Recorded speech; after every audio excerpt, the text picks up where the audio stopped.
I think that if you've got a microphone and a voice and you're on stage, being able to put forward a message and get people to think is such an amazing uh, ability. It's like it's a privilege to be able to put forward these opinions. And I mean, in your case, what you're putting forwards is something that I suppose isn't discussed, and most people are probably pretty ignorant to. And I mean, Well, for the people listening, because by the time that this podcast goes live, everybody has seen my show and I'm world famous.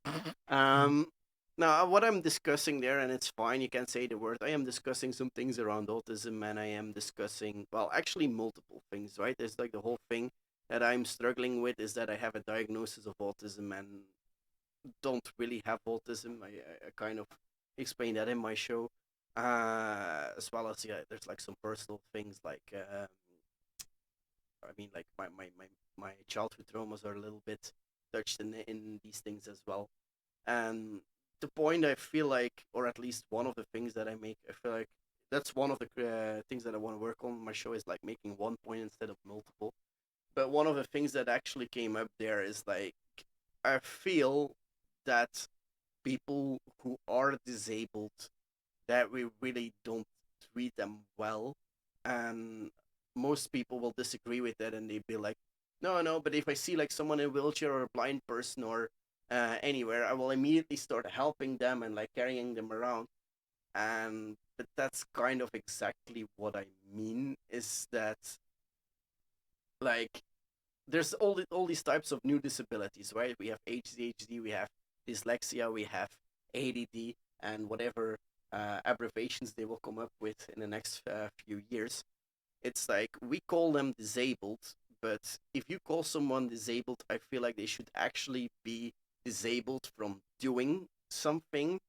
And at my place at work, I work with a lot of, or have worked with a lot of people who have either the dyslexia or have ADD or have HDHD or have autism, and they literally do their job. They pay taxes. They have children. They uh, some of them go to clubs, go to communities, provide care to other people. Then my thing is really like, well, how are they? What are they disabled? We call them disabled. What are they disabled from? What is the thing that they cannot do that another person can do? And that's a bit, I feel like it's almost a form of discrimination that exists, that like we start categorizing these people still as like who the weird ones and the ones with a disability. And if you like apply for a job, there's like a whole form like, do you have any of these disabilities that you have to fill in and stuff like that. While at the same time, you never notice anything. It's like really a minor inconvenience to many people. If yeah, if I go up to people and say that I have autism, like you see like all bells ringing in their head, and they think of all kinds of things that would apply to me, and that I play with trains or whatever or stuff like that. Well, first of all, I don't think I do have autism. I just have the diagnosis. But secondly, it's like I don't know. Like it's like if you say I have a from the moment you say I have a disability, people start seeing you as a disabled person, mm, and that's it. And that's then what they know. And then disabled means like that you're worth less somehow, because that's how I have seen disabled people my entire life. It's like if someone says this person is disabled, I'm like, okay, disabled means less, right? The other person is the normal person, the disabled person is the abnormal person. So it's okay to, um, or like we should give them extra care. That's one of the things that comes out of it. But it's also like, yeah, fuck, I don't want to date one of those because those are the abnormal ones. Um, and I've looked this up right before my show, and there is actually a community in the US right now that is really standing up for people with autism, for discrimination that is being used against them. And there's even like groups of people with autism that try to be part of the LGBTQ community. So they're really throwing everyone in there right now. I thought it was just like heteros and, or homosexuals and bisexuals, but this is like you recognize a lot of things, right? Like homosexuals in the 90s in Belgium. would get discriminated just for the way they are, because you don't choose which sexuality you have. You can't. People would pretend like they're not gay, but they were gay. You know, you can't fix that. That's just how you are.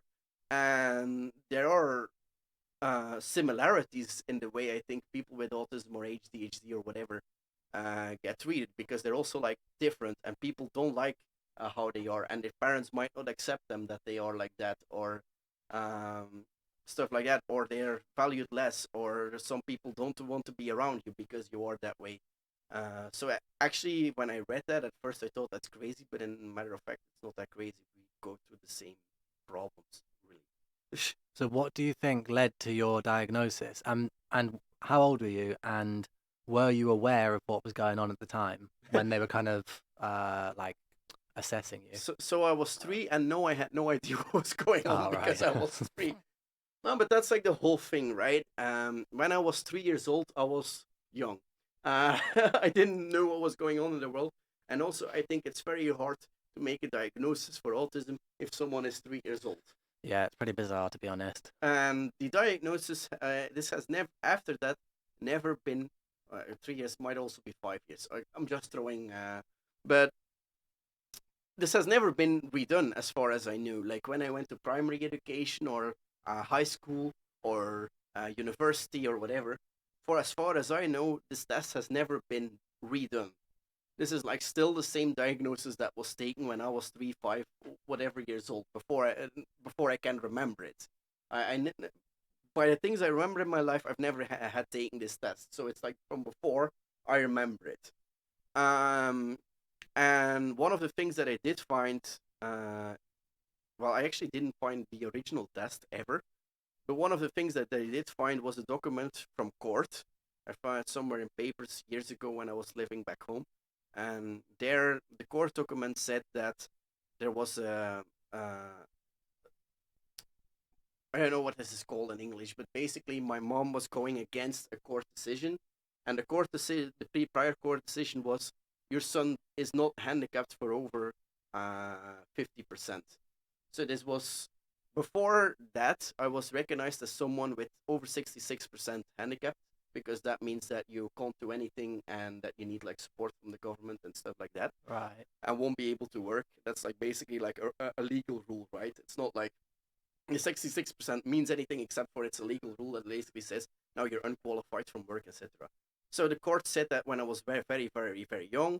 2 years later, the court and courts or some doctors decided that that was not the case, and then my mom fought that in court, which kind of implies that she wanted me to be handicapped. Um, and that's a bit the thing. Like, there's been one diagnosis done once, and I already know that it's a bit shady by the whole court thing, and that's it. And that's like the whole thing of like I have autism. That's like what it's based on. That's it. There is, uh, but when you go to people and you say or ask them from my childhood, let's say I would have shown weird behavior, but weird behavior is not the same as autistic behavior. Like you can be weird and not autistic, um, in various ways. So I have definitely done things during my childhood with primary education, whatever, that were different from other kids there.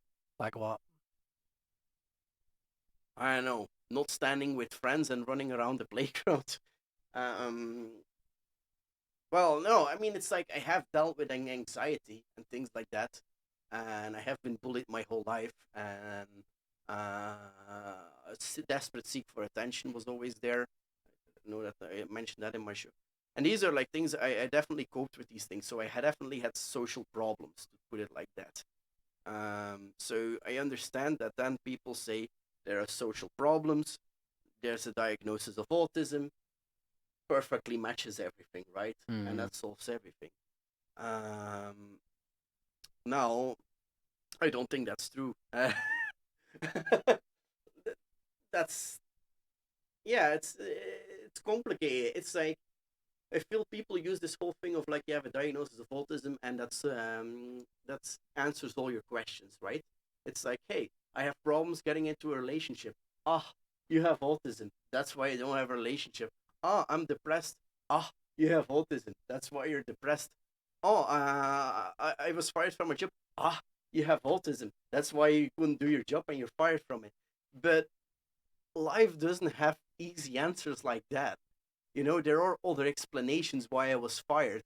There were other explanations why I'm not doing well in dating, and usually they're different. There's a different types of situations with different and complicated answers and long stories behind them. It's not that easy. And also with like me having social problems in high school, there's like a whole story behind that. I had divorced parents. My mom was yelling at me. I've been abused as a child. I've been bullied. Like all those things combined could have already cost more than enough of me acting in a weird or introvert or antisocial way. But once you use the word autism, that's the answer, and we don't have to look at anything else anymore. And that sucks to me. That's why I hate using this word and hate being labeled as that. It's like, no, look for the actual answer and not start giving me a label and call it a solution. Yeah, because you mentioned, I mean, you mentioned in your show that that's the point that you're making is that the label of autism can just be you say it can be it was an excuse for your mum's shitty behavior. For anyone should, yeah. Well, yeah, in your show that's what you said. So, I mean, is that something that you like? Can you explain a bit about your relationship with your mum?